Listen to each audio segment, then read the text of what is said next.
10월 19일 목요일 정봉주 품격시대 두 번째 이슈 들어가겠습니다. 차갑고 더러운 방에 갇혀 영양 부족에 시달리고 잠도 자지 못한다. 박근혜 전 대통령의 국제법률팀을 자처한 MH그룹이 주장하는 내용입니다. 하지만 법무부의 설명은 전혀 딴판입니다. 오히려 황제 수용이 아니냐는 비판까지 나오고 있는 상황인데요. 국내 여론전에 이어 국제 여론전을 꾀하면서 국가 방치를 시키는 박 전 대통령 측. 도대체 이들의 노림수는 무엇일까요? 이 주제와 관련해 전문가 두 분 모시고 말씀 나눠보도록 하겠습니다. 최영일 시사평론가 자리하셨습니다. 안녕하세요. 차가운 감방에 들어가 보셨나요? 아유, 성대모사가 좀 섬뜩합니다. 좀 비슷했어요? 네. 예. 글쎄요. 제가 요즘 그 종편 진출 앞두고 좀 연습 중이에요. 이미 하고 계시잖아요. 아니, 또 다른 종편. 어젯밤에도 뵀는데. 예. 더럽고 차가운. 박준 변호사 자리하셨습니다. 네, 안녕하십니까? 예. 이승엽 선수 요즘 잘 있어요? 네, 잘 있습니다. 예. 오늘 은퇴를 했고요. 예, 은퇴했어요? 네. 은퇴 소감 한번 얘기하시죠. 네, 안녕하십니까. 이승엽입니다. 은퇴했고요. 네.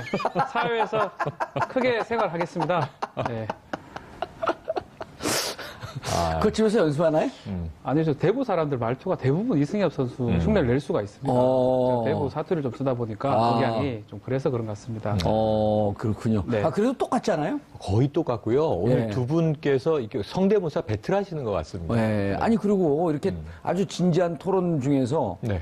이렇게 깨알 같은 재미를 던져주는 게 빵빵 터지죠. 예, 그럼 네. 우리가 이런 거 해도 돼요. 왜냐면 이게 정치 시사 방송이 아니거든요. 네. 네. 교양 정보에는 개그도 포함되어 있어요. 좋습니다. 예. 웃음 주는 오히려 좀 방송. 편한 것 같아요. 국감에서 그렇게 얘기를 해주니까. 그럼요. 네, 오히려 예능같이 생각하고 그럼 편하게 들어주셨을 우리는 것 같습니다. 그냥 교양 정보예요. 예. 시사? 학교 다닐 때 시사 학원 다닌 기억은 나는데. 그렇죠. 시사하고 전혀 관계가 없잖아요. 네, 그 시사도 어학원이죠. 네. 영어 그렇죠. 이 공부하러 두 분의 가는. 외모를 보세요. 어떻게 전혀 시사 같지 안 생겼어요. 네. 교양스러워요, 두 분 다. 네. 교양 예. 평론가입니다. 교양 교양 변호사입니다. 네. 예. 교양 변호사. 네. 연애 전문 변호사. 연애 더 좋아합니다. 예. 알겠습니다. 시사는 모릅니다, 저는. 잘, 예. 시사. 전혀 모르지 않아요? 잘 모릅니다. 거의 모릅니다. 예. 그 국정감사에서 네. 이게 무슨 TBS가 시사방송이다, 교양방송이다, 이렇게 잘못 비판한 의원들을 지금 네. 조롱하는 타임이에요. 조롱 타임. 네네. 계속 조롱하세요. 제 생각에는 예. 요즘에 아직도 일부 국회의원분들이 예. 칸막이 효과에 머리가 막혀 계신 것 같아요. 일부 국회의원들이라 그러면 안 돼요. 몰지각한 일부 예. 국회의원들. 그러니까 저 같은 경우에 예. 시사평론가인데 시사의 범주가 뭐냐?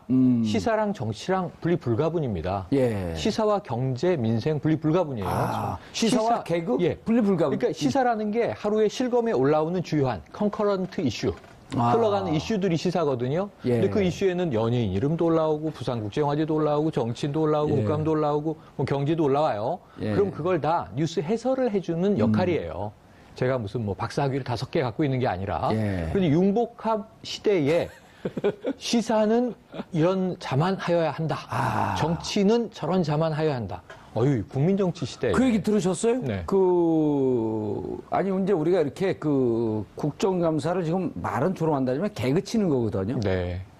근데 이제 우리가 이렇게 국정감사의 주제를 정면으로 다루고 그러게 되면 우리 운영진들은 피가 마릅니다. 이걸 보고 있으면서. 네네. 그래서 이제 우린 사실은 어찌 보면 국정감사를 조롱한 게 아니라 운영진을 조롱하는 중입니다. 이거 그럼 경영진이요. 무서운데요. 예.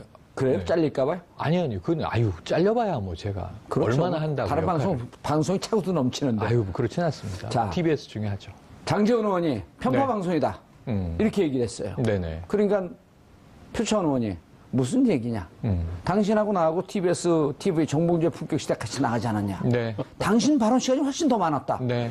그러니까 그 대목에 장재원 의원이 깨갱. 아니, 저도 이 스튜디오에서 장재원 의원을 같이 뵀고요. 예. 개인적으로는 그래도 방송을 같이 많이 한 인연으로 친분이 있다라고 생각을 했는데 예.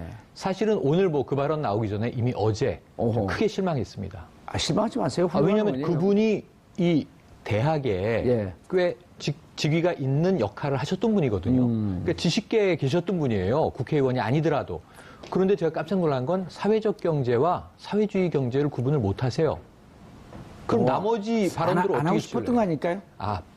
그걸 분리하고 싶지 않았다. 그렇죠. 보고 싶은 것만 보고 싶었던 거 아닐까요? 아니, 말이 되는 거를 엮어야죠. 예. 사회적 경제는 지금 뭐 선진국에서 막 지금 추진하고 있고, 공유 경제는 이게 4차 산업혁명에서 앞서가는 대목이고, 예. 제가 한마디를 더 곁들이면, 장제원 의원은 세계 1위 부자, 빌 게이츠를 많이 비판하셔야 돼요. 빌 게이츠가 미래에는 사회주의만 살아남을 것 같다. 자본주의는 자멸할 것 같다. 왜냐하면 인간적이지가 않다. 이런 얘기를 했거든요. 예. 미국에 고발할 사람 많이 있는데 예. 사회적 경제와 사회주의 경제를 구분하지 못했다. 그 어떤 다른 말을 신뢰할 수 있겠습니까? 앨런 머스크도 비판해야 돼요. 왜냐면 앨런 머스크가 화성 가자 살자 그랬거든요. 네. 그 한 2050년까지 뭐 한 3,000명 정도가 살 수 있다. 그렇습니다. 그 시대를 열자. 그러면 이제 앨런 머스크 비판해야죠. 지금 반지구적 예. 사고방식을 갖고 있는. 지금 스페이스 X의 이 CEO 아닙니까? 예. 오너인데 그렇다고 말씀하신 대로 우주 개척을 하고 있는데 뭐 여러 가지로 걸면 걸 게 많겠네요. 예. 그러니까 근데 사실은 효과 달성은 한 것 같습니다. 국감이라는 게 어떤 정치인의 어떤 약간 죄송한 예일 수 있지만 쇼맨십 자리거든요. 결국은 이름이 제일 많이 등장했습니다. 질문이 되든 되지 않았든 간에 결국은 이름이 계속 언급됐기 때문에 장제원 의원 입장에서는 소기의 목적을 달성한 게 아닌가. 본인이 욕을 얻어먹어도 그런 건 별로 신경 안 쓰는 것 같아요. 그렇죠. 정치인들은 이름만 나오면 되니까. 자기 자신의 부고를 제외한 나머지 기사는 사안에 대해서 무조건 언론에 나오면 좋다. 네. 이런 속설이 있잖아요. 근데 여기서 중요한 말씀하고 넘어가야 됩니다. 저희가 지금 100회가 됐어요. 오. 100회가 됐나요? 아니, 100회 특집이 아니고 1주년 특집. 1주년. 10월 27일. 맞습니다. 사실 제가 1회 출연을 했는데 기억을 못 하실 겁니다. 정말로요? 저 1회 출연을 1회 출연해서. 1회 출연하고 잘렸었거든요. 1회 출연해서 뭐라 그랬어야 되냐면 장제원 의원처럼 얘기를 했어야죠. 죄송합니다. 지금 나를 자르려고 그러는 거냐, 이게. 응? 1회 출연하고 한참 안 나오다가 최근에 이제 예. 한두 번 출연. 왜 정봉주의 품격시대라 그러냐, 봉도사의 품격시대라 지금 막 아각거렸어야죠. 그래야지 인상이 딱 남았고, 계속 불러달라고. 임팩트가 너무 없었고요. 저한테 예. 해주세요. 장제원 의원 하는 거 보니까 어디 가든 소리를 좀 질러야 되는데 제가 그걸 좀 못한 거 목소리, 목청 좋죠. 오늘 이 방송은 짤방을 꼭 만들어갖고 네. 장제원 의원방에다 살짝 갖다 놓고 와야 될 것 같아요. 자, 그래서 27일 날 저녁 7시부터 9시까지 우리 12층에 있는 공개홀에서 공개 방송을 합니다. 선물도 많이 줘요. 그래서 그날 참석을 희망하는 분들은 샵 5400, 샵 5400으로 신청하시면 재밌는 우리 토크 콘서트도 보고 네네. 또 그날은 재즈 음악도 합니다. 네네네. 10월의 마지막 금요일 밤이니까요. 제가 재즈 노래 선율에 맞춰 노래를 부를 수도 있어요. 재즈. 우와. 재즈. 비 내리는 호남선. 이게 코리안 재즈거든요. 트로트 아닙니까? 네. 네. 코리안 재즈가 트로트 아니에요? 네, 맞습니다. 그때 저 할로윈 시즌이라 예. 오시는 분들은 모두 다 이 봉도사님 복면을 쓰고 오시면 재밌을 것 같아요. 그것도 좋은 아이디어. 네. 어쨌든 10월 27일 날 신청하시는 분들께 선물도 많이 드리고 네. 또 토크 콘서트 다양한 재미도 드리고 음악도 드리고 또 함께 소통도 하고 사진도 찍고 그때 오늘도- 이제 지난 우리가 그 100회 특집인가요? 그때 장지원 의원 불렀는데 이번에 안 부르려고 그래요. 장지원 의원 부르는 순간 이게 정치 토크쇼가 되잖아요. 우리 교양 정보인데. 그렇죠, 그렇죠. 예. 부르면 안 될 것 같아요. 아니 꼭 모셔서 예. 사회적 경제와 사회주의 경제의 차이를 좀 그건 알려주시길 개인적으로 가서 바랍니다. 알려주세요. 네. 자, 이제 조롱 타임 끝내고, 조롱 타임이 아니었죠. 개그 타임은 끝내고. 네. 교양 타임. 예, 교양 타임으로. 자, 박근혜 전 대통령 국제 여론전. 네. 이게 또 전문가 박지원 변호사. 네. 같은 박씨 아니에요? 오. 뭐 그거로 꼭 영 다릅니다. 다르고 사실 재판 보이콧을 할 거라고 예상을 했는데 19일 오늘 재판에 불출석을 하고 몸 건강상의 이유라고 이유다. 하는데 아마 지난 재판에서 얘기했던 것처럼 앞으로도 재판에 참석하지 않을 가능성이 있습니다. 또 CNN에 보도가 됐죠. MH그룹이라는 걸 통해서 박 전 대통령의 구금 상태라든지 이런 것들이 아주 비인권적이라는 게 보도가 되고 있는데 이거하고 결을 같이 하는 상황이 아닌가. 그래서 박 전 대통령의 이렇게 아마 다음 주 재판도 아마 참석하지 않을 걸로 보이는데 이렇다면 재판의 운영에 차질이 생기지 않을까 좀 염려되는 예. 상황입니다. 그러면 네. 일단 MH그룹이 도대체 왜 여기에 이렇게 나선 걸까요? 그 MH그룹 보게 되면 박지원 변호사님. 네. 그런데 선임하려면 돈 많이 줘야 되지 않나요? 그 부분이 좀 이해할 수 없는 부분인데요. 예. 여러 가지 경로로 MH그룹이라는 거는 예전에 그 국제형사재판소에 사다피요?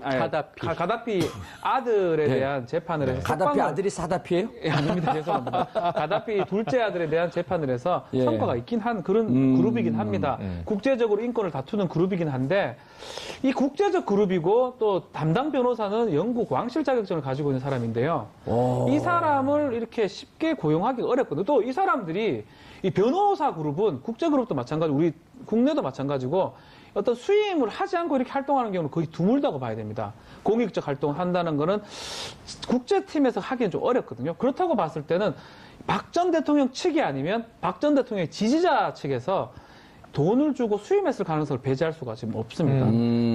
진짜 공익적으로 활동한다고 보기엔 좀 어려운 측면이고 왜냐하면 지금 주장하는 것도 보면 조금 논리적으로 안 맞는 부분도 많기 때문에 박 전 대통령의 어떤 내용을 그대로 담고 있는 걸 봤을 때는 그쪽에서 선임했을 가능성이 크지 않을까 이렇게 추측되는 부분입니다. 아니 예. 그렇게 얘기를 했어요. 저는 처음에 이게 이 뒤에 배후에 기획자가 없이 이 기획자라 함은 지금 수감되어 있는 박 전 대통령과 지금 이제 해외 여론전을 하고 있는 스스로가 박 전 대통령의 국제 법무팀이다 이렇게 밝혔어요.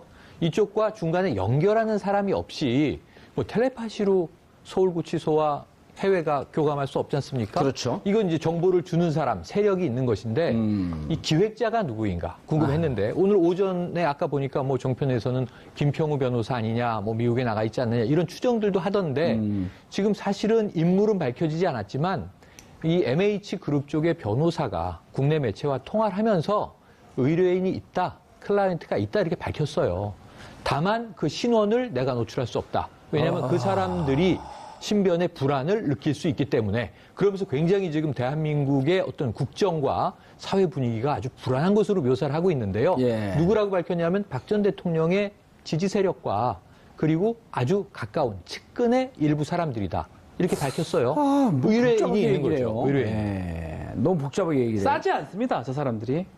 비쌀 겁니다. 그러니까 비싸다면 지지 세력이 돈을 모으기가 쉽지가 않을 것 같은데요. 국내 어떤 큰 로펌도 금액 자체가 상당히 비싼데 국제적 로펌에 대해서 국제적 활동을 하고 또 영향력이 있었는지 CNN에서 보도를 했습니다. 그 언론 플레이든지 어떤지 간에 보도를 했다면 그만큼 영향력이 있는 어떤 법률팀인데 CNN을 움직일 수 있는 능력이 그렇죠. 있다는 거죠. 그렇다면 저는 뭐 우리 최영리 평론가님 말씀 일부 맞겠지만 박근혜 전 대통령이 이 내용을 알고 있거나 아니면 얘기를 하지 않고 이렇게 진행되지는 않았을 거라 저는 생각이 듭니다. 그러니까 유영하 변호사를 통한 이 국내적으로는 유영하 변호사를 통한 국내 변호를 하고 또 국제적으로는 그런 도움을 구하고자 한 게 아닌가 저는 그렇게 그냥 지지자들이 그 돈 모아가지고 했다고 예상하는 거는 조금 예상하기 어렵습니다. 유영하 변호사 말고 또 한 분이 그 같이 기자회견한 그 변호사 이름은 누구죠? 최명성 변호사. 최명성 변호사. 최명성 변호사는 뭐라 그랬죠? 젊은 변호사고요. 최명상 변호사 같은 경우는 이제 지금 변호 업무를 할 수 없는 게 사일 재판이 사실 많이 힘들다. 그래서 피고인이 견디기 어렵기 때문에 재판 일정을 줄여주면 할 수 있다고 얘기했지만 지금은 다 사퇴를 한 상황이고요. 재판부에서는 지금 국선 변호인 선정 절차 들어갔습니다. 아마 그걸 설명해 주셔야 돼요. 네. 우리가 이게 그 법률과 경제 얘기는요. 네. 들어도 헷갈려요. 자꾸 얘기해 줘야 돼요. 자, 박근혜 피고인. 네. 피고인 박근혜 피고인이 자, 다 사퇴했어요. 변호사가 없어 이제. 네. 그리고 오늘도 건강상 이유로 안 나왔어요. 네. 자, 그러면 그러니까 재판부에서 뭐라 그랬냐면 재판을 진행하기 위해 더는 국선 변호인 선임이 아니죠. 국선 변호인 선정입니다. 선정입니다. 예. 이거 왜 그러냐면 이 박근혜 전 대통령 사건은 필요적 변론 사건이에요. 그렇죠. 혼자 나와가지고 재판 받을 수 없는 사건입니다. 변호사가 꼭 있어야 됩니다. 예. 변론을 해야 되는데 원래는 4인 사선 변호사, 유영하 변호사 등 7인이 변호를 담당하다가 이 사람들이 사임을 하니까 국선 변호사라도 붙여야 됩니다. 예. 근데 국선 변호사 이제 지정을 만약에 없으면 재판부에서 바로 지정을 하는 걸 선정이라 그러거든요. 선정하죠. 보통 이제 우리가 변호사 선임한다 그러고 하는 그거는 것은 본인이 하는 거고, 본인이 개인이 하는 거고. 사적으로 하는 거고 네. 국가에서 지정하는 것은 선정이라고 선정한다. 근데 문제는 선택해서 이제 지정하다. 금액이 많지가 않아요. 뭐 3, 40만 원 이제 건당 받거든요. 30만 원이고 시간도 10만 쪽을 봐야 예. 돼요. 10만 쪽이요? 저도 많이 떨어질 수가 있는데 제가 떨어지면 저는 못할 것 같습니다. 아, 국선 변론을 하나요? 저희도 다 신청을 해놓거든요. 서울지방변호사에. 그래가지고 만약에 하라 그러면 저 안 할랍니다 할 수 있습니다. 안 할랍니다 그러면 또 다른 사람으로 또 돌려요. 근데 이제 30여 명의 아니, 안 할랍니다. 그러면 그 재판부가 물어보잖아. 왜 안 할랍니다? 싫어요 할 수도 있죠. 아, 그 자기 신념일 수 있기 때문에. 예. 그럴 수 있는데 국선 전담 변호사들이 있습니다. 30여 명. 아. 서울중앙지방 지법에. 지법에. 예, 포함된 그 사람 중에 한 명을 선정하지 않을까 이렇게 추측이 됩니다. 최영평론가님. 네, 아까 처음에 성대모사 하실 때 그 생각이 들었는데요. 차갑고 추운 뭐 바닥에 자꾸 더러운이라 더러운 맞습니다. 예. 그리고 이제 바닥에서 잠을 재운다. 가혹행위처럼 묘사를 했잖아요. 유엔 인권위가 대한민국에 조사를 와야 돼요. 조사를 와서 보면 대한민국 사람들의 태반이 침대 생활자를 빼고는 바닥에서 잡니다. 아니, 그리고 네. 그게요. 요를 그냥, 깔고 자죠. 그냥 임의로 그렇게 살리는 게 아니고요. 네. 교도소 지침 규정 이런 게 다 있습니다. 당연하죠. 매뉴얼들이 있고. 그리고 네. 교도소 재소자 일명이 있어야 할 그 평수가 있어요. 네. 1점 몇 평 이런 게 있는데 1.78평입니다.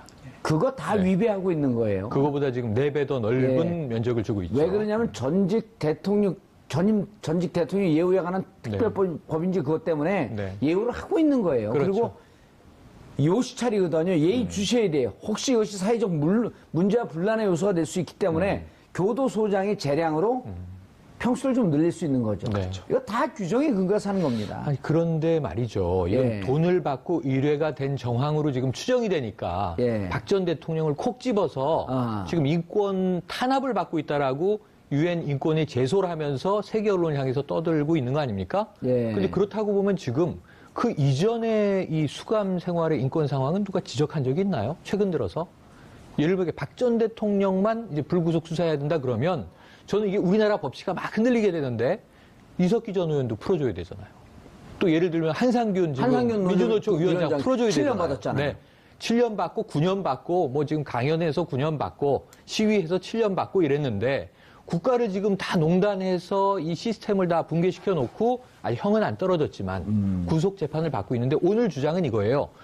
임시 석방을 해서라도 불구속 상태에서 왜요? 재판을 받게 해라. 왜요? 아니 이렇게 인권적으로 문제가 있고 건강상의 문제가 있는데 자 건강상의 문제는요. 구치소에서 건강점검 했습니다. 예. 별 이상 없다고 그랬고요. 또 그러고 아주 좋은 시중병원에 나와서 2번이나 이게 치료 진단을 다 받았죠. 별 이상이 예. 없다 그랬죠. 외부 진료라 그럽니다. 외진. 네, 외부 진료를 받았습니다. 성모병원에서도 한 번 받았고 우리가 국민들이 다 지켜봤어요. 뭐 대단한 병이 있나? 대단한 병 없다. 그런데 이 해외 변호사들이 국내 변호사 자격이 없는 거잖아요, 지금. 아무것도 아니에요. 미국과 영국의 변호사일 수는 있으나 예. 국내에서는 법적 대리인의 역할을 할 수 없는 자격이 없는 사람들이에요. 변호사 협회가 이건 엄중 항의를 해야 돼요.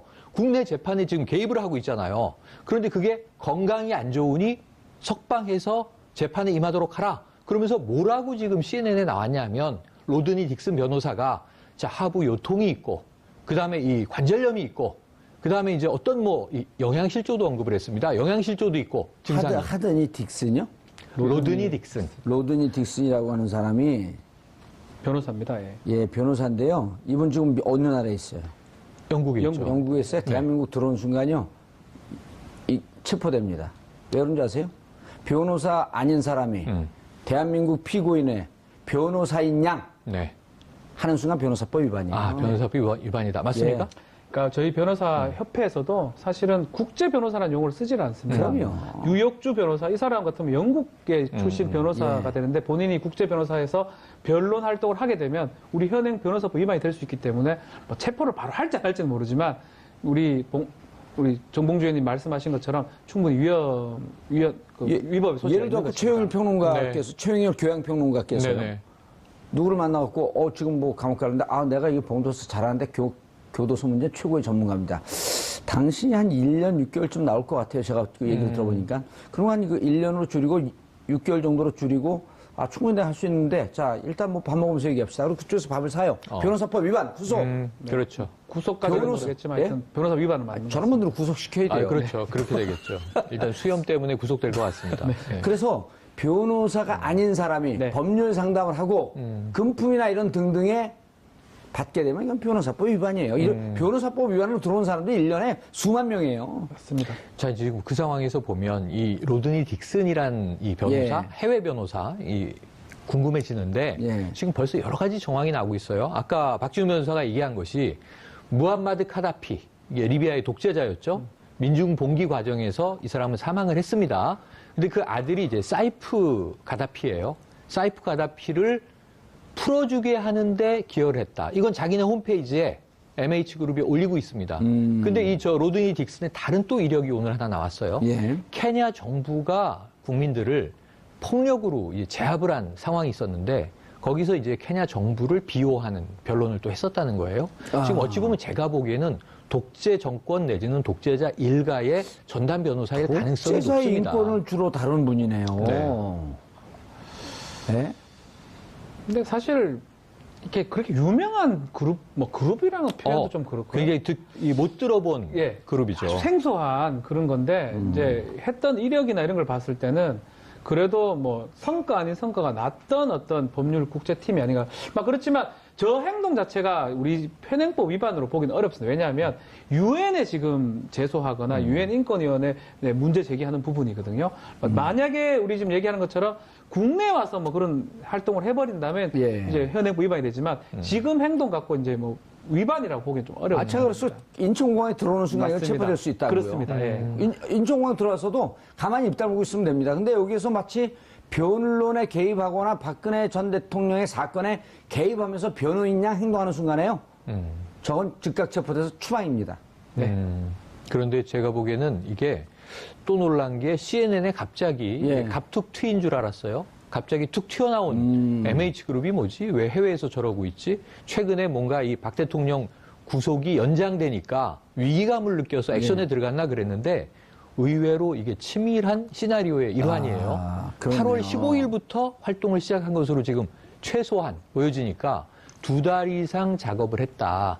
유엔 인권위에 제소할 준비를 8월 15일에 문제 제기를 했고 8월 18일부터 액션에 들어갔습니다. 예. 그러니까 어찌 보면 이제 이미 6, 7월에 MH그룹과 접촉을 하면서 여러 가지 이 해외에서 여론전에 검토를 했을 가능성이 있다. 굉장히 여러 달 준비된 작업이 이제 튀어나오기 시작한 것이다. 이렇게 보여집니다. 여러 날 준비된 거로 보이나요? 2달 이상. 로드니 딕슨은 네. CNN에 인터뷰까지 했네요. 네, 그렇습니다. 예. 자, 그런데 이제 다른 관점으로 좀 넘어가 봐야겠어요. 박지훈 변호사님. 네. 이게 이제 이렇게 되면은 재판이 이제 꼬이게 되는데, 자, 국선 변호사 들어갔어요. 네. 본인은 안 나와요? 계속 안 나오게 되면 걸석 재판할 수 있죠. 그렇죠. 국선 재판 변호인이 거부하지 않고 10만 쪽에 달하는 서류 다 보고 자, 국선 변호사 선임을 했으므로 임하겠습니다. 근데 피고인은 안 나와요? 그럴 때는 걸석 재판으로 가나요? 네, 맞습니다. 만약에 나와야 되는데 뭐 이런 식으로 하면 안 되는데 결과론적으로 안 나올 가능성이 지금 많아 보입니다. 그렇다면 강제로 끌고 올 수가 사실 없습니다. 그러면 변호인만 둔 상태에서 재판하는데 그래서 재판부에서 고민하는 부분이 사실 그런 부분이거든요. 아마 재판을 이때까지 잘 끌어왔고 끝까지 좀 잘 마무리고 싶은 게 22부 지금 재판부 김세윤 재판장인데요. 그런 마음일 겁니다. 그럼에도 불구하고 이렇게 협조를 하지 않는 상황이라면 국선 변호인을 이렇게 빨리 선정하는 거는 그냥 일방으로 가겠다는 뜻입니다. 그런데 그렇죠. 한 가지 좀 착각하고 있고 간과하고 있는 부분이 있어요. 그 부분이 뭐냐면 누가요? 박 전 대통령 측에서요. 예. 이 6개월 동안 재판을 하면서 많은 부분이 재판이 성숙이 됐다라는 겁니다. 많은 것들을 확인했고 많은 또 이재용 부회장 재판이 지금 유죄가 1심 떨어진 상황이거든요. 많은 건 지금 남았던 6개월 연장됐던 부분은 뭐 새롭게 확인하는 것보다는 증인 신청을 자꾸 했기 때문에 확인해야 될 작업이지 그게 없으면 유죄 선고를 못하는 거라고 보기는 어렵습니다. 예. 그렇기 이미 때문에 9.5분 응선 다 넘어간 거 저는 아니에요? 그 말씀을 드리고 90% 이상은 아마 심리가 됐다고 보는 거고 나머지 10%는 확인하는 과정이에요. 변호인 측에서 계속 아니라고 하니까 불러서 확인하는 과정을 법적으로 확인을 해야 되거든요.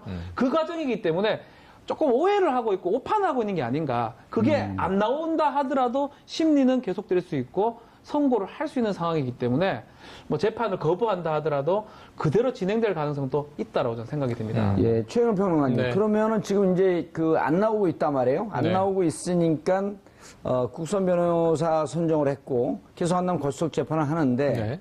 자, 이제 이것이 계기가 된 거는 많은 변호사분들이 어떻게 얘기하고 있냐면 이재용 부회장의 뇌물 공여로 5년 받은 것은 네. 뇌물 공여자는 이게 뭡니까? 항상 쌍방이 있는 거 아니에요? 그렇죠. 쌍방이 있는 건데 그렇죠. 공유한 사람이 5년이면 받은 사람은 최소한 10년에서 무기징역까지 당연하죠. 1억이 넘어갔기 네네, 때문에 네. 자 이것 때문에 재판 전략을 바꾼 것 아니냐 네.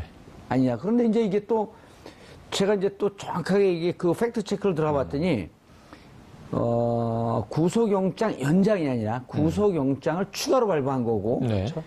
형식적으로는 2개월 단위마다 연장을 해서 최장 6개월까지 연장할 수 있다. 이 규정에 있는데 네. 2개월마다 있을 땐 굳이 통보하지 않고 이제 자동 연장이 그렇죠. 되는 거거든요. 그렇죠. 그러면서 이제 또 무슨 얘기를 하냐면 2월에 인사이동이 있기 때문에 네. 인사이동 전에 이 재판은 끝내야 되는데 왜 그러냐 그랬더니 직접 심리주의, 구두 재판, 구두 심리주의. 네. 그래갖고 본인이 심리하고 본인이 구두로 재판한 것으로 심리해야지 넘어가게 되면 재판을 심리를 또 처음부터 갱신을 해야 되는데 갱신해야 되게 되는 어렵습니다. 겁니다. 네. 그럼 그러니까- 이만큼 기간이 또 가는 거예요. 그러니까 이제 재판부가 쉽게 말하면 판사가 교체돼 버리면 처음부터 다시 원복해서 시작하는 다시 간다 거죠. 이렇게 봐야 되는 거기 때문에 1심은 또 하세월 되는 거죠. 그 사이 여러 가지 또 변수들이 생기겠죠. 그러니까 제가 보기에는 이 변호인단이 총사임하기 전에 예. 박 전 대통령이 이 나와서 처음으로 4분짜리 입장문을 읽지 않았습니까? 예. 그 전에 변호인과 박 전 대통령 피고인이 주고받은 얘기가 그 다음날 일부 보도가 됐어요. 오호. 박 전 대통령이 이런 얘기를 했다는 거예요. 자, 20년을 받든 30년을 받든 형은 중요하지가 않다. 왜? 나는 무고한데 정치재판에서 나를 핍박하고 탄압하는 결정이기 때문에 나를 유죄로 만들겠지, 이 재판부는. 이렇게 규정을 하고 있는 거예요. 예. 그리고 나서 그 다음 나는 말이. 죄가 없는데. 예, 그 다음 말이 기가 막힙니다. 그러니까 오직 내가 바라는 것은 나라를 바로 세우는 일이다. 오호. 이렇게 얘기를 합니다. 그러니까 어찌 보면은 지금 나라가 혼탁해진 거예요. 예. 박 전 대통령의 지금 시각에는. 그래서 나라를 바로 세워야 되는데 나는 영어의 몸이 되어 있어요. 20, 30년 형을 때릴 거예요. 이 정권은. 그럼 나는 이제 순교자가 되는 거죠. 이 안에서. 하지만 밖에 있는 여러분, 동지 투사들이여, 나라를 바로 세워주시오. 그래서 독립운동을 하는 이 분위기입니다. 분위기상으로는. 그러면서 해외에서 이제 인권 탄압 얘기하고. 그래서 저는 군해법의 재판 절차는 아까 말씀하신 대로 2월 이전에 판결이 나는 것이 순리적이겠죠. 순리적으로 해야 되는데 해외의 이 여론전 그냥 묵과하면 안 됩니다. 묵과하면 안 돼서 정부가 자, MH그룹 들어오세요. 아까 들어오면 뭐 변호사법으로 잡아넣겠다 이렇게 겁주지 마시고요. 들어와서 구치소에 가서 박 전 대통령 면회도 좀 해보고 아니 해외 여론전을 하려면 본인 피고인들 만나보지도 않고 그것도 박근혜 전 보도 자료 보고 대통령은 하느냐. 외국어도 잘하잖아요. 그렇죠. 5개 국어를 하시는 분입니다. 예. 그리고 또 엠네스티 인터내셔널도 들어와 봐야 돼요. 예. 유엔 다 인권위. 다 오픈하는 거예요. 유엔 인권위도 들어와 봐야죠. 들어온 김에 네. 한상균 위원장도 만나보고 아니 다 만나보는 두루두루 거예요. 인터뷰도 예. 해보고 그럼요. 이게 박 전 대통령에 대해서 특혜인지 탄압인지 이것도 검증을 해보고 그다음에 도대체 왜 얼마 전까지 현직 대통령이었던 양반이 왜 교도소로 이런 갔을까? 상황이 돼 있는지 그 재판은 어떻게 진행됐는지 이런 얘기 다 들어보고 박 전 대통령 지금 이 뇌물 공여로 5년 받은 이재용 삼성 부회장 또 한 명이 있는 거죠. 최순실 씨.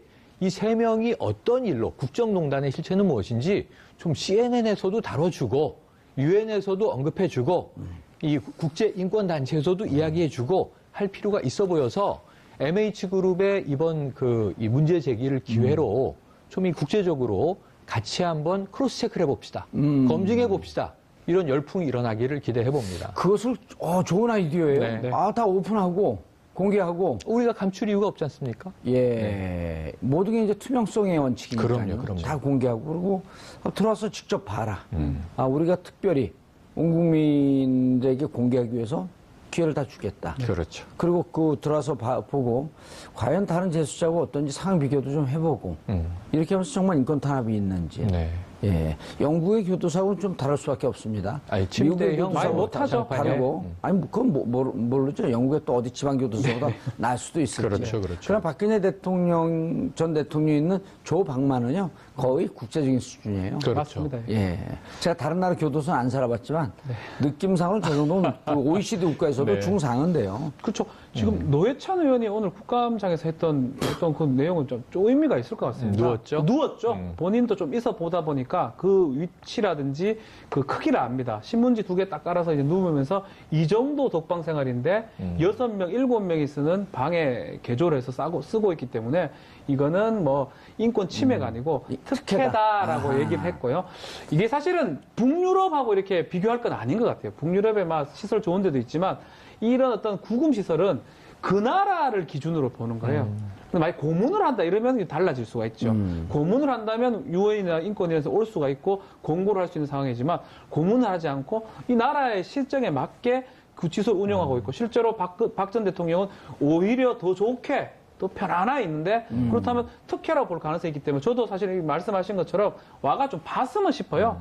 얼만큼 어에 살고 있는지 좀 봤으면 저런 말을 좀 못하지 않을까 생각이 아니 이게 듭니다. 구치소라고 하는 거, 교도소라고 하는 건 나라마다의 제도, 경제적 수준, 그렇죠. 환경 이런 거에 따라서 틀려진다. 일테면은 캐나다 같은 경우는 3년쯤 지나잖아요. 형을 많이 살아도 3년 지나면요 출퇴근 교도소입니다. 네, 맞습니다. 예, 출퇴근 교도소에서 아침에 출근해서 교도소가 있다가 5시에 퇴근해서 집으로 오고 이게 왜냐하면 사회와의 부적응 부조화를 최소화시켜서 다시 출소했을 때 사회 잘 적응하면서 죄를 짓지 말고 살라는 거거든요. 또 어느 교도소는 월요일 날 나가서 금요일 날 퇴근합니다. 주말은 집에 있어요. 이게 왜냐하면 교정을 하면서 죄를 다시 재범을 짓지 않기 위해서 사회적으로 합의를 통해서 아이디어와 그 문화에 맞게 만드는 거거든요. 제사회화 과정이죠. 그렇죠. 우리는 어찌 보면 제사회화, 그러니까 교정 역할이 조금 떨어지긴 하지만, 그럼에도 불구하고 박근혜 전 대통령이 있는 그 방은요, 저거 만약 교도소에 있는 사람들에게 저 사진 나가고 4만 명 재수자들에게 하면 나 그 방에 보내달라고 그러는 사람들이 차고도 넘칠 거예요. 맞습니다. 오늘 최순실도 비슷한 얘기를 했어요. 법정에서. 법정에서 지금 자기가 막 너무 힘들고 화장실 가는 것도 어렵다 그러는데 또 최순실은 또 동부구치소에 있습니다. 동부구치소 새로 만들었거든요. 엄청나게 좋다고만 말하기는 그렇지만 시설이 최신식이고요. 평수도 또 넓더라고요. 평수 넓고요. 그게 맞춰서 만든 거거든요. 헌법재판소 결정에 맞춰서. 최순실은 또 그거 갔으면서도 그런 얘기 또 하면 안 됩니다. 그래서 이 두 사람이 공교롭게 비슷한 시점에 이렇게 구치소 얘기를 하는 거는 뭔가 이 교감을 하고 있는 느낌도 들기도 하고 그렇지만 그 주장 자체는 받아들이기에는 쉽지 않은 그런 상황입니다. 박 전 대통령 주장, 적절한 치료 또 이제 치료 얘기도 좀 해봐야죠. 치료를 받지 못했다고 지금 얘기를 하는데요. 이것도 참, 글쎄요, 서울구치소에는 의료동이 있습니다. 의무동이 있어요. 의무동에서 치료를 다 받을 수가 있고요. 듣기만 했잖아요. 저도 구치소 접견을 자주 가니까요. 의무동 안에 들어가고 직접 이렇게 못했습니다. 변호사는 그래 할 수가 없어요. 여기 딱 때려갖고 날마다 가면 여기 딱 때려갖고 당 체크해주고요. 당 체크해줘요, 바로바로. 김기춘 실장 같은 경우는 뭐 체크 받는다고 지금 알려져 있는. 저도 날마다 당 체크를 받았어요. 왜냐면 제가 그땐 당 소속이었거든요. 네. 그래서 이제 그것뿐만 아니라 지금 혹시나 문제 될까봐 이 외부 진료까지 외진까지 보내줬잖아요. 그런 거를 봤을 때는 충분히 의료를 받은 권리를 받고 있다라고 보는 게 맞는데 사회에 있을 때보다 더 의료 진단을 많이 받습니다. 그렇죠. 그렇기 때문에 만약에 문제가 되면 구치소에서 다 책임을 져야 되거든요. 그럼요. 그렇기 때문에 지금 주장하고 있는 MH그룹에 주장하는 내용하고는 이 현실하고는 많이 차이가 난다 이렇게 보면 될 것 같습니다. 오히려 그냥 아예 특혜를 주면 어떨까 하는 생각도 들어요. 지금 저 두 번째 보세요. 제대로 된 침대 생활을 못하고 있다. 그러니까 사실 지금 매트리스를 2개 지급했다는 거잖아요. 우리 접이식 매트리스는 군대 갔다 온 분들 잘 알지 않습니까? 이렇게 3단 접이식 집에도 많이 쓰고. 그런데 지금 청와대에 원래 박 전 대통령이 쓰던 지금 600여만 원짜리 침대는 그냥 놀고 있어요. 이게 황금색으로 장식돼 있는 거죠. 이걸 그냥 저는 제 마음 같아서는 그냥 갖다 놔드리고 싶은데 뭐 이게 형평성의 원칙이 있으니 그럴 수는 없겠네요. 자, 앞으로 그러게 되면 이제 재판이 진행이 되는데요. 기간이 어떻게 될까요? 그 걸석 재판에서 어쨌든 이 재판부는 1월 중까지는 재판을 끝내려고 하겠죠. 2월을 넘기진 않을 겁니다. 인사이동 때문에. 사실은 그거는 좀 무책임한 게 된 거거든요. 재판을 새로 하는 결과가 돼버리기 때문에 아마 1월까지 저는 마지노를 1월로 봅니다. 1월 정도까지는 선고를 하지 않을까. 그렇죠. 그래서 지금 11월부터 아마 안 되면 그냥 벌석으로 하고 또 그리고 저런 상황이면 증인 신청됐던 걸 다 철회할 수밖에 없는 상황이거든요. 재판이 그렇죠. 빨리 진행될 가능성도 있습니다. 국선 변호인을 지정을 했기 때문에 선정을 했기 때문에 네. 이제 국선 변호인이 자료 검토할 시간 선정이 되면 그 정도만 주겠죠. 한 10일 내지 2주 정도쯤을 주겠죠. 좀 공부 좀 열심히 하는 변호사 불러가지고 그리고 빨리 이제 좀 봐라. 부담스럽게 일사천리 진행하고 안 나오게 되면 그 재판에 참여하지 않게 되면 구인을 했다가 네. 강제 구인까지는 안 가려고 그러겠죠. 문제가 또 될 수 그렇죠. 있으니. 강제 구인하지 않고 변호인 검토만 끝난다 그러면 걸석인 상태에서 재판을 진행할 걸로 보이고요. 진행해서 저는 선고 12월 아니면 1월 중에 선고할 수 있지 않을까 저는 그렇게 봅니다. 12월 중 1월 중에 또 네. 12월 말에서부터 1월 초까지는 며칠 동안 또 재판을 못 하잖아요. 연휴가 또 있고 예, 그래서 12월 27일쯤에 이제 그 종무식을 하더라고요. 네, 맞습니다. 그리고 1월 2일이나 3일쯤에 이제 시무식을 하고. 결국 또 나왔죠. 1월 한 중순쯤 되겠네요. 예. 거기서 또 한 일주일 비고. 네. 서류 검토하느라고 또 한 2주일 비고. 그럼 3주 비인 것 이외에는 일사천리로 가는 거죠. 그렇죠. 오죽하면 김세윤 부장판사가 4번이 너무 벅차다고 한다면 최명성 그 예. 네. 일주일에 2번씩 하겠다. 2개로 줄여줄 테니까 들어오라고 예. 얘기했거든요. 그렇죠. 그만큼 자신감 있고 뭐 김세현 부장 같은 저도 재판을 자주 들어가는데 그 온화한 미소를 통해서 재판 진행을 상당히 잘합니다. 그리고 피고인이 원하는 대로 미소를 통해서 하는데 결국은 좀 결론을 정말 잘 내는 그런 판사로 유명합니다. 예. 그럼 모든 판사들이 다 잘 그렇게 해요. 그거를. 아닌 판사도 있습니다. 아니, 그걸 왜냐면 인사권을 갖고 판사들 군기 잡고 이러려고 하는 그 양승태 대법원장 시절에는 그게 가능했지만 요즘은 안 그래요. 네, 맞습니다. 그러니까 여기서 이제 저는 한 가지 재판 외적으로 주목해볼 문제가 하나 있어요. 이제 변호인들이 다 나가버렸잖아요. 박 전 예. 대통령이 수감돼 있는 동안 만났던 사람은 예. 단독 접견했던 사람은 유영하 변호사밖에 없습니다. 그렇죠. 예. 지금 이제 재밌는 게 135일을 수감돼 있는 동안 138번의 변호인 접견을 했어요. 그러니까 하루에 이제 2번, 3번 한 적도 있단 말이죠. 토요일은 변호사 접견이 안 됩니다. 안 됩니다. 주말은 예. 빼고. 예. 자, 이런 상황에서 지금 이 구치소장하고는 이 교정 공무원과는 24번을 만났죠. 예. 한 달에 2번 꼴인데 그 중에 이제 한 번은 이 소장이었던 거고요. 예. 그러면서 앞으로 이제 변호인 접견이 없으니까 변호인이 없잖아요. 누가 예. 면회 가는지를 한번 꼭 지켜봐야 알겠습니다. 될 것 같습니다. 자, 두 분 모처럼 여기 또 교양 정보 프로그램 나오셔서 네네. 예, 인사하시죠. 색다르네요. 네, 너무 고맙습니다. 예. 감사합니다. 앞으로 교양 정보 프로그램에 좀 많이 나와주시기 시사 말고 바라겠습니다. 교양 정보 예. 프로그램 풀어주십시오. 예, 알겠습니다. 개그도 열심히. 이 각한 일부 예. 국회의원. 그러니까 저 같은 경우에 예. 시사평론가인데 시사의 범주가 뭐냐? 시사랑 정치랑 분리 불가분입니다. 예. 시사와 경제, 민생 분리 불가분이에요. 아, 시사와 개그 예. 분리 불가분. 그러니까 시사라는 게 하루에 실검에 올라오는 주요한 컨커런트 이슈. 아. 흘러가는 이슈들이 시사거든요. 예. 근데 그 이슈에는 연예인 이름도 올라오고 부산국제영화제도 올라오고 정치인도 올라오고 예. 국감도 올라오고 뭐 경제도 올라와요. 예. 그럼 그걸 다 뉴스 해설을 해주는 역할이에요. 제가 무슨 뭐 박사학위를 5개 갖고 있는 게 아니라. 예. 그런데 융복합 시대에 시사는 이런 자만하여야 한다. 아. 정치는 저런 자만하여야 한다. 어유 국민정치 시대. 그 얘기 들으셨어요? 네.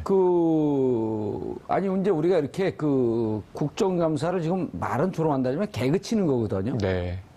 근데 이제 우리가 이렇게 국정감사의 주제를 정면으로 다루고 그러게 되면 우리 운영진들은 피가 마릅니다. 이걸 보고 있으면서. 네네. 그래서 이제 우린 사실은 어찌 보면 국정감사를 조롱한 게 아니라 운영진을 조롱하는 중입니다. 아이고, 이거.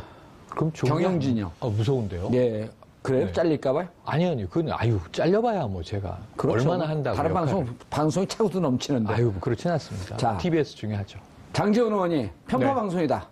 이렇게 얘기를 했어요. 네네. 그러니까 표창원 의원이 무슨 얘기냐. 당신하고 나하고 TBS, TV 정봉주의 품격시대 같이 나가지 않았냐. 네. 당신 발언 시간이 훨씬 더 많았다. 네. 그러니까 대부분 이승엽 선수 흉내를 낼 수가 있습니다. 어. 제가 대부 사투리를 좀 쓰다 보니까 아. 억양이 좀 그래서 그런 것 같습니다. 그렇군요. 네. 그래도 똑같잖아요? 거의 똑같고요. 오늘 예. 두 분께서 이렇게 성대모사 배틀하시는 것 같습니다. 네. 아니, 그리고 이렇게 아주 진지한 토론 중에서 네. 이렇게 깨알 같은 재미를 던져주는 게 빵빵 터지죠. 예, 그럼 네. 우리가 이런 거 해도 돼요. 왜냐하면 이게 정치 시사 방송이 아니거든요. 네. 네. 교양 정보에는 개그도 포함되어 있어요. 좋습니다. 예. 웃음 주는 오히려 좀 방송. 편한 것 같아요. 국감에서 그렇게 얘기를 해주니까. 그럼요. 네, 오히려 예능 같이 생각하고 그럼 편하게 들어주셨을 것 우리는 같습니다. 그냥 교양 정보예요. 예. 시사? 학교 다닐 때 시사 학원 다닌 기억은 나는데. 그렇죠. 시사하고 전혀 관계가 없잖아요. 네, 그 시사도 어학원이죠. 네. 영어 그렇죠. 이 공부하러 두 분의 가는. 외모를 보세요. 어떻게 전혀 시사 같지 안 생겼어요. 네. 교양스러워요, 두 분 다. 네. 교양 예. 평론가입니다. 교양 교양 변호사입니다. 네. 예. 교양 변호사. 네. 연애 전문 변호사. 연애 더 좋아합니다. 예. 알겠습니다. 시사는 모릅니다, 저는. 잘, 예. 시사. 전혀 모르지 않아요? 잘 모릅니다. 거의 모릅니다. 예. 그 국정감사에서 네. 이게 무슨 TBS가 시사방송이다, 교양방송이다, 이렇게 잘못 비판한 분, 의원들을 지금 네. 조롱하는 타임이에요. 아. 조롱 타임. 네네. 계속 조롱하세요. 제 생각에는 예. 요즘에 아직도 일부 국회의원분들이 예. 칸막이 효과에 머리가 막혀 계신 것 같아요. 그 일부 국회의원들이라고 그러면 안 돼요. 몰지 사고방식을 갖고 있는. 지금 스페이스 X의 이 CEO 아닙니까? 예. 오너인데 그렇다고 말씀하신 대로 우주 개척을 하고 있는데 뭐 여러 가지로 걸면 걸 게 많겠네요. 그러니까 근데 사실은 효과 달성은 한 것 같습니다. 국감이라는 게 어떤 정치인의 어떤 약간 죄송한 예일 수 있지만 쇼맨십 자리거든요. 결국은 이름이 제일 많이 등장했습니다. 질문이 되든 되지 않았든 간에 결국은 이름이 계속 언급됐기 때문에 장제원 의원 입장에서는 소기의 목적을 달성한 게 아닌가. 본인이 욕을 얻어먹어도 그런 건 별로 신경 안 쓰는 것 같아요. 그렇죠. 정치인들은 이름만 나오면 되니까. 자기 자신의 부고를 제외한 나머지 기사는 사안에 대해서 무조건 언론에 나오면 좋다. 네. 이런 속설이 있잖아요. 근데 여기서 중요한 말씀하고 넘어가야 됩니다. 저희가 지금 100회가 됐어요. 오. 100회가 됐나요? 아니, 100회 특집이 아니고 1주년 특집. 1주년. 10월 27일. 맞습니다. 사실 제가 1회 출연을 했는데 기억을 못 하실 겁니다. 정말로요? 저 1회 1회 출연해서. 1회 출연하고 잘렸었거든요. 1회 출연해서 뭐라 그랬어야 되냐면 장제원 의원처럼 얘기를 했어야죠. 죄송합니다. 지금 나를 자르려고 그러는 거냐, 이게. 응? 1회 출연하고 한참 안 나오다가 최근에 이제 예. 한두 번 출연. 왜 정봉주의 품격 시대라고 하냐? 봉도사의 품격 시대라고 지금 막 아각거렸어야죠. 그래야지 인상이 딱 남았고, 계속 불러달라고. 임팩트가 너무 없었고요. 저한테 예. 해주세요. 장재현 의원 하는 거 보니까 어디 가든 소리를 좀 그 대목에 장제원 의원이 깨갱. 아니 저도 이 스튜디오에서 장제원 의원을 같이 뵀고요. 예. 개인적으로는 그래도 방송을 같이 많이 한 인연으로 친분이 있다라고 생각을 했는데 예. 사실은 오늘 뭐 그 발언 나오기 전에 이미 어제 어허. 크게 실망했습니다. 실망하지 마세요. 왜냐하면 훌륭한 그분이 이 대학에 예. 꽤 직위가 있는 역할을 하셨던 분이거든요. 그러니까 지식계에 계셨던 분이에요. 국회의원이 아니더라도.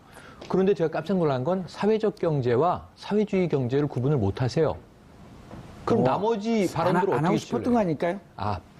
그걸 분리하고 싶지 않았다. 그렇죠. 보고 싶은 것만 보고 싶었던 거 아닐까요? 아니, 말이 되는 거를 엮어야죠. 예. 사회적 경제는 지금 뭐 선진국에서 막 지금 추진하고 있고, 공유 경제는 이게 4차 산업혁명에서 앞서가는 대목이고, 예. 제가 한마디를 더 곁들이면, 장제원 의원은 세계 1위 부자, 빌 게이츠를 많이 비판하셔야 돼요.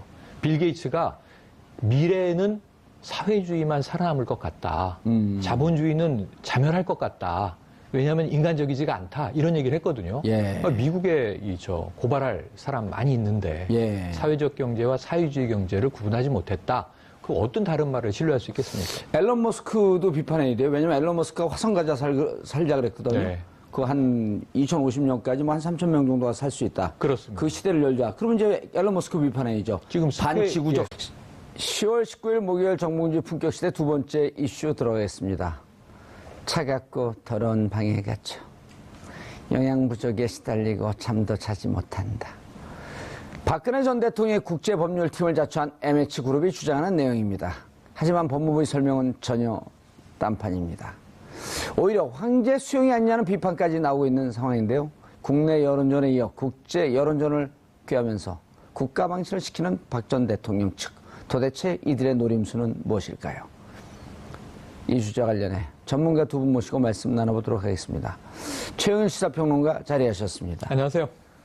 차가운 감방에 들어가 보셨나요? 아유, 성대모사가 좀 섬뜩합니다. 좀 비슷했어요? 네. 예. 글쎄요. 제가 요즘 그 종편 진출 앞두고 좀 연습 중이에요. 이미 하고 계시잖아요. 아니, 또 다른 종편. 어젯밤에도 뵀는데. 예.